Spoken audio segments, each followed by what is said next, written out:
So I'm Attilla de Groot. I work for Cumulus Networks. For the people who don't know what Cumulus does, I would suggest to come by a booth, then I can explain that in more detail. Because today I want to explain more on a specific new product that we developed, which is called NetQ, and it's a tool to validate your IP fabric. Now, the problem with traditional network tools and how you manage it is that they have limited visibility. So if you have a tool, it might be from a different vendor. If it's from the same vendor, then you don't get everything you need from it. Most of the time they are reactive. So something happens in your network, you get an SMS message or whatever you have configured, and then you have to manually troubleshoot the issue until you have it solved. Now, the problem with that is that config changes mostly are done manually. So who has done basically this somewhere in the last year? You push a configuration and you cross your fingers that it actually is going to work as intended. And then it doesn't work out because there's always something that you forget because you have to validate your config by hand. Usually you have configurations that are tens or hundreds of lines which you are pushing, and it's very human of us to make mistakes. And well, then you have to troubleshoot something, and well, if you work in operations, then you know that you start sweating, that there's a manager who is calling you every hour how the issue is progressing and when you have it solved. Now, this is basically not in line anymore with how networks are managed these days. So the thing is, well, what we do is we develop a network OS, and we depend heavily on automating everything. And usually when you replace your network, you go through a project which takes several months. You implement everything. There was a budget, and that has all been spent. And then you're done, and everything is running. And now the people are asking, okay, how is it going to be monitored? How are you going to troubleshoot it? One of the issues is that there's usually no budget left. But exactly that problem, so what happens on day 2 after you have implemented your network, that is what we want to solve with telemetry and the NetQ product. So the idea is that you can validate your changes before even pushing them out onto your production platform. So if you make a mistake, then you're able to prevent it with that. And the idea is, if you make a mistake and it is in production, how can you troubleshoot it? And how can you do that quite fast? Now, how does NetQ actually work? So what you have is you have a nice spine leaf topology, which isn't our invention, but that is basically how you define your new network. And what we have is we developed an agent. An agent is running on all the switches. Since we just have a Linux operating system, it is also a tool that you can install on your servers. So compared to other monitoring products and validation products, this gives you visibility all the way down to the host. So it doesn't stop at your network edge where your servers are connected. Now what we then have done is we added a NetQ telemetry server, which is a collection of several systems, and all your data is being pushed to that telemetry server, or in some kind, sometimes also pulled from the agents. Now, how does it work then? Well, as everyone knows, the Linux kernel is there, which has a lot of information about your routing already. So BGP, MLAG, VXLAN, all the protocols have information in some way in the Linux kernel. And we put netq in top, and netq reads out Linux kernel information. It does that for interfaces, so you know the interface state. It reads out the MTU values, the routes, MAC addresses. And it also pulls all the routing information from the routing suite.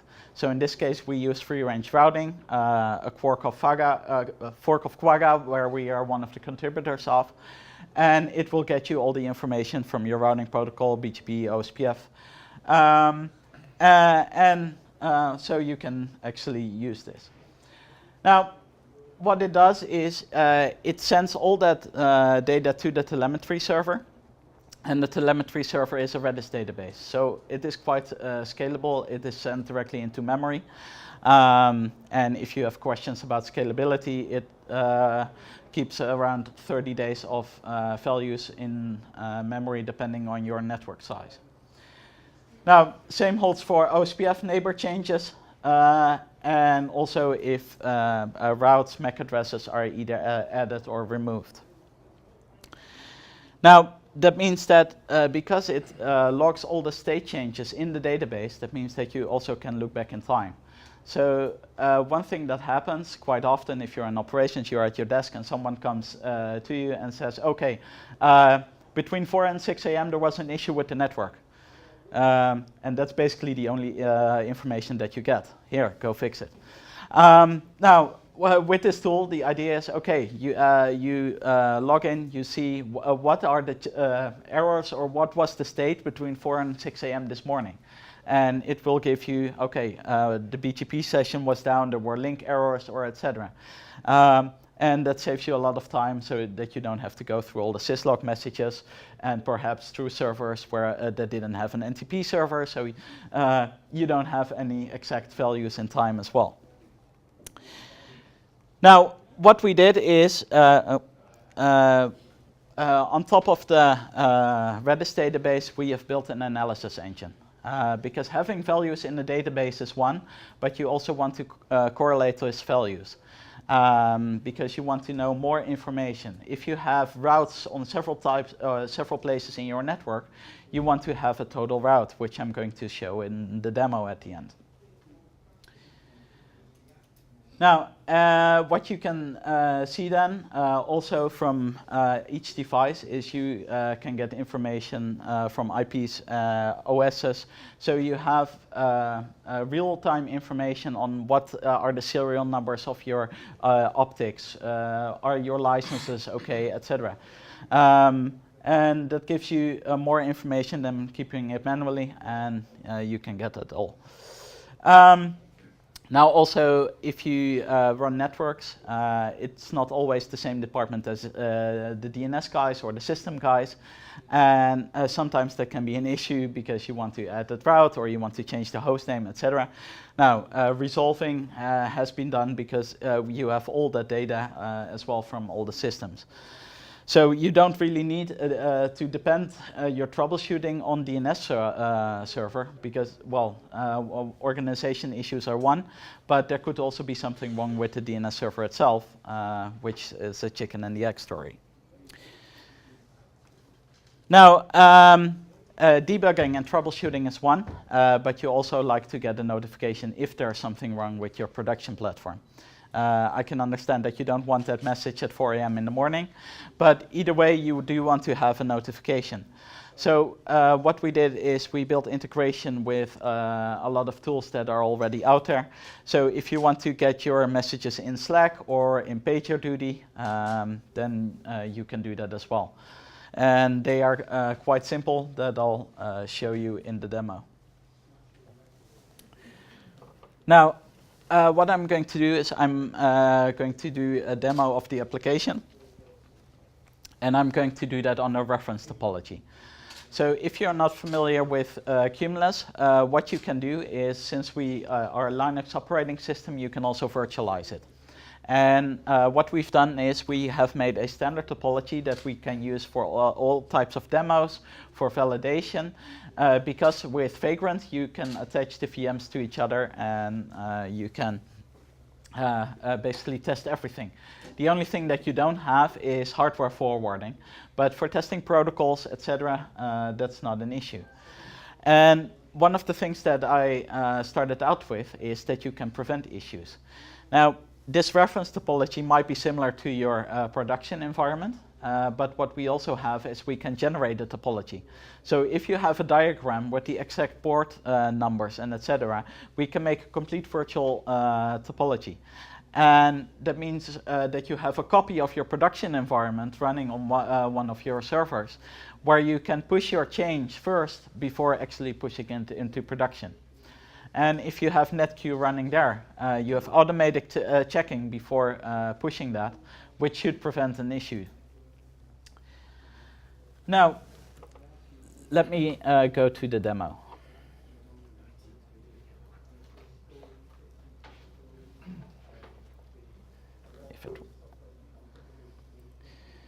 Now, I'm logged into the netqueue agent or netqueue telemetry server. And as you can see, there are some agents that are already running. I set up this demo about 2 hours ago. And one thing that I'd like to show you is that you can also go back in time. So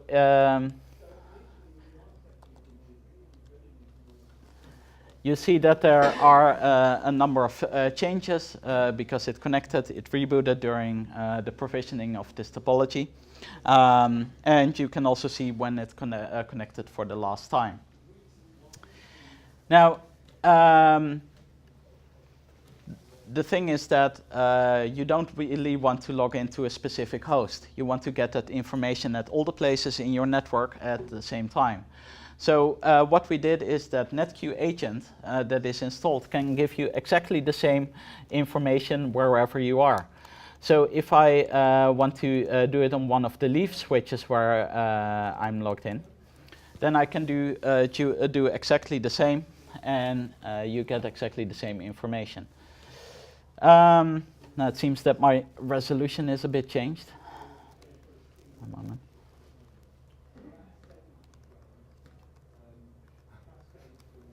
No.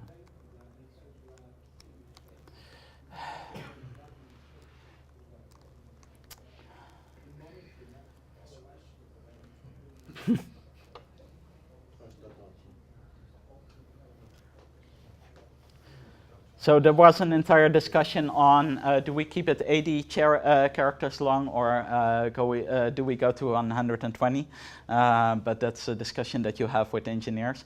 In the end, it was chosen for 120, and the people who are working on the terminal, yeah, sorry for that. But either way, what you can see here is that I'm logged into a leaf switch, and I can get exactly the same information that I can get on the telemetry server. So that means that I don't have to open multiple terminal windows, and I can get that information here as well. Now, what I did in this reference topology that I have here is I set it up as an IP fabric. I used BGP unnumbered, and I built an EVPN overlay. And I'm not going to explain that in more detail because my EVPN presentation is over an hour already. Now, what I can do here, this server just has connectivity. Let me see what one of the other IP addresses is.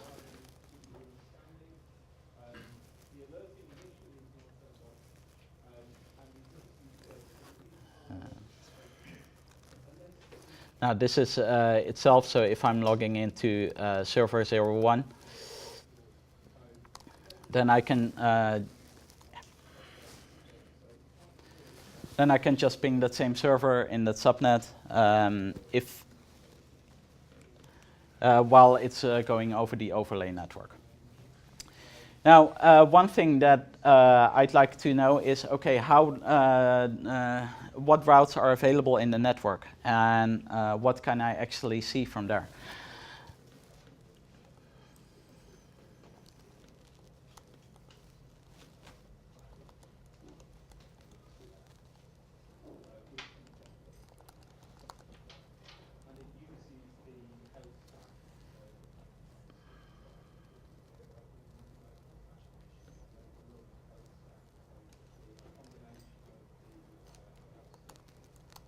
So what I'm about to do is I have the MAC address from server 01, and I'm telling the NetQ agent, okay, show me the possible routes that are over the network starting from leaf 03.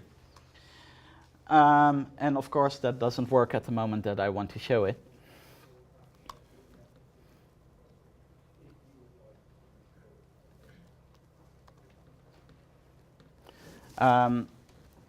It had to learn the MAC address. So what you're seeing is that it doesn't fit on the screen right now, but you see that there are 4 different paths over the network that it can take, because it's a spine leaf topology, and it can go over 2 of the spines and then 2 of over the leaves again, because it's dual connected to 2 different leaves. What you're seeing is the exact ports it is traversing, and also that it is encapsulated inside a VNI, so that it goes over the overlay network. Now, one question here is, did anyone ever debug an MTU issue? Yeah? How long did it take you to find that? Okay. Now, okay, well, that shouldn't be the case, of course. Now, let me introduce an MTU issue here then.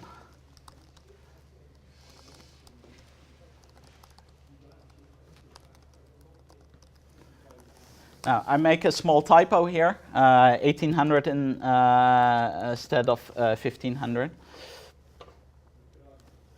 Which is something that could happen, and I'm doing another trace. Now, what you're seeing here is that there's an MTU mismatch on one of the interfaces, and it indicates exactly on which interface it is.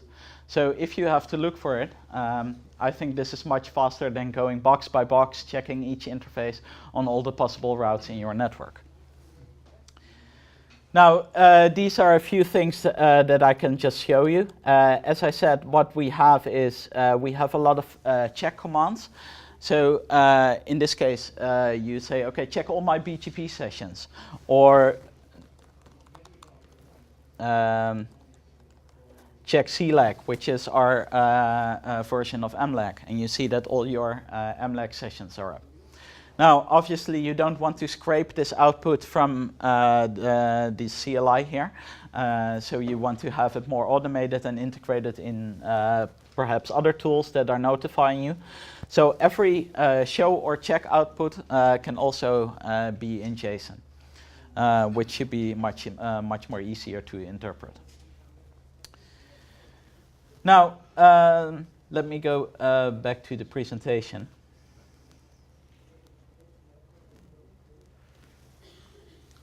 Now, one of the things is we developed this tool. We released it in June. Last week, we released version 1.1. And of course, there is a roadmap for how we are going to do that in the future. Now, we're expecting the end of October, November, depends a bit on engineering and Q&A, of course. And one of the things that we're going to add is checking for multicast routes. So if you're in finances or broadcast, then multicast might be a thing that you also want to debug. For hardware, if you're not familiar with open networking or white box networking, most of the boxes are 1U. You can see some of them are partners.